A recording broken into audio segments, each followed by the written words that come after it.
વનડિયાની વાર્તા। એક બહેનને 7 ભાઈ। 7 ભાઈ પરણી ઉઠ્યા અને બહેનને તો અખંડ કુમારિકા રહેવાનું વ્રત લીધું। વ્રતનું દાન કરે અને પ્રભુમાં પોતાનું ચિત્ત જોડી આનંદમાં દિવસો વિતાવે છે। પુરુષ માત્રને પોતાનો ભાઈ માને અને કારણ વિના કોઈના સામું પણ જુએ નહીં। આખા ગામમાં બહેનના સંયમ, નિયમ અને વ્રતના વખાણ થાય છે। અધિક માસ પૂરો થયો। 7 ભાભીઓએ છેલ્લે દિવસે વનડિયાની વાર્તા સાંભળી અને વ્રત પૂર્ણ કર્યું। બહેનને બધી ભાભીઓએ કહ્યું કે બહેન, તમે વનડિયાની વાર્તા સાંભળો ને। બહેને કહ્યું, ભાભી, હું તો એક ઈશ્વર સિવાય બીજા કોઈ પુરુષ દેવને દેવતા માનતી નથી। હું ભલી ને મારો ભગવાન ભલો। બહેનના આવા બોલ સાંભળી વનડિયો દેવ ક્રોધે ભરાયો। કોઈને કોઈ રીતે એણે બહેનને કાળી ટીલી ચોંટાડવા પ્રયત્ન કરવા માંડ્યો। બહેન વહેલી સવારે ઉઠી નદીએ જાય એ વેળા વનડિયો આવે અને બહેનની પથારીમાં ફૂલ નાખે, ફૂલેલ છાંટે, અબીલ ગુલાલ અને કંકુ નાખે। ભાભીઓ બહેનની પથારી ઉપાડવા જાય ત્યાં પથારી મહેક મહેક થાય અને ફૂલપાંદડીઓ વેરાયેલી હોય। ભાભીઓએ એકબીજીના કાનમાં વાતો કરવા માંડી। વાતો ધીમે ધીમે ગામમાં પહોંચી અને છેવડે મોટાભાઈના કાને અથડાણી। મોટાભાઈએ વિચાર કર્યો, લોકો ગમે તે કહે પણ આંખે જોયા સિવાય બહેન ઉપર આડ શી રીતે ચડાવાય। રાત પડી, બધા ઊંઘી ગયા અને ભાઈ તો ઉઘાડી તલવાર લઈ બહેનના ઓરડા પાસે સંતાઈ રહ્યો। પરોઢિયું થવા આવ્યું। બહેન તો ઉઠીને નદીએ ગઈ ત્યાં તો એક પુરુષ આવ્યો અને તેણે ફૂલની પાંખડીઓ પથારી ઉપર વેરી, અબીલ ગુલાલ નાખ્યા અને ફૂલેલ છાંટી પછી તે ત્યાંથી ચાલવા લાગ્યો। ત્યાં તો ખબરદાર ઊભો રહે કહી મોટાભાઈએ હાંક દીધી। વનડિયો ઊભો રહ્યો। ભાઈએ પૂછ્યું, તું કોણ છે અને શા માટે મારી બહેનના માથે કલંક ચડાવવા આવા કર્મો કરે છે? ભાઈ, હું વન દેવતા છું।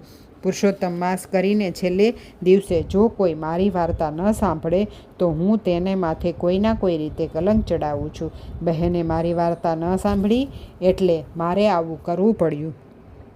શું કરીએ તો મારી બહેનનું કલંક ધોવાઈ જાય? મોટા ભાઈએ વનદેવતાને પૂછ્યું। વનદેવતા બોલ્યા, વાળને વડું, પાળને પૂરી, લહેરને લાડુ, રાકને રોટી આપીને મારી વાર્તા સાંભળે તો તેને માથે ખોટું કલંક લાગે નહીં અને લાગેલું કલંક ધોવાઈ જાય।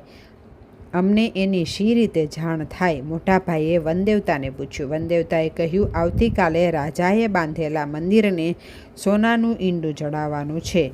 તે કોઈથી નહીં ચડે, પણ મારું વ્રત કરીને બહેન જશે તો તેના હાથે ચડશે। આટલું કહીને વનડિયો અંતર્ધ્યાન થઈ ગયો। બીજા દિવસે વનડિયાના કહેવા પ્રમાણે બહેને વાત સાંભળી અને વડા, પૂરી, લાડુ કરી વનમાં મૂકી આવી।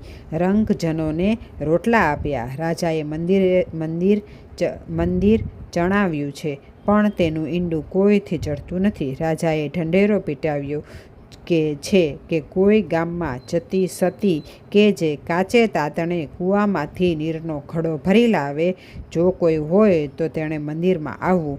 બહેન તો મંદિરે ગઈ। રાજા, પુરોહિતો અને ગામના માણસો બેઠા હતા। બહેનને જોઈ બધા એકબીજાના કાનમાં કરડવા માંડ્યા। રાંડ શું કરવાની હતી? સતી હોવાનો ઢોંગ કરે છે પણ આજે એનું સતના પારખા થશે, ભલે આવી।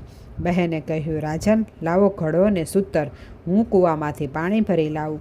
રાજાએ સૂતર અને ઘડો આપ્યો। બહેને ભગવાનનું સ્મરણ કરતા કહ્યું, ભગવાન, જો મેં કોઈ પુરુષનું રટન ન કર્યું હોય અને અખંડ કુમારિકાનું વ્રત પાળ્યું હોય તો મારી લાજ રાખજે। એમ કહી કાચા સૂતરે ઘડો બાંધ્યો, કૂવામાં ઉતાર્યો। ઘડો ભરાયો એટલે હળવેથી તેણે ખેંચી કાઢ્યો। આખી સભાએ બહેનનો જય જયકાર બોલાવ્યો। તેના માથે ચડેલું કલંક ઉતરી ગયું અને રાજા પણ તેને વંદન કરી ઊભો રહ્યો। પંડિતોએ ઘડામાંથી પાણી લીધું અને મંદિરના શિખર ઉપર કળશનું ઈંડું ઉપર છાંટ્યું અને ઈંડું ચડાવવા માંડ્યું। ઘડીકમાં ઈંડું ચડી ગયું। લોકોએ સાચી વાત જાણી એટલે વનદેવતાએ કહેવા લાગ્યા, વનડિયા, તું વનડીશમાં, ભાઈની બહેનને કનડીશમાં, કુંડા કલંક ચડાવીશમાં, સતમાં શંખ જગાવીશમાં, તારો છે વન માહેવાસ, મારો પ્રભુ ચરણની પાસ। જય વૈન દેવતા, જય સતી બહેન, જય પુરુષોત્તમ ભગવાન, જય પુરુષોત્તમ રાય।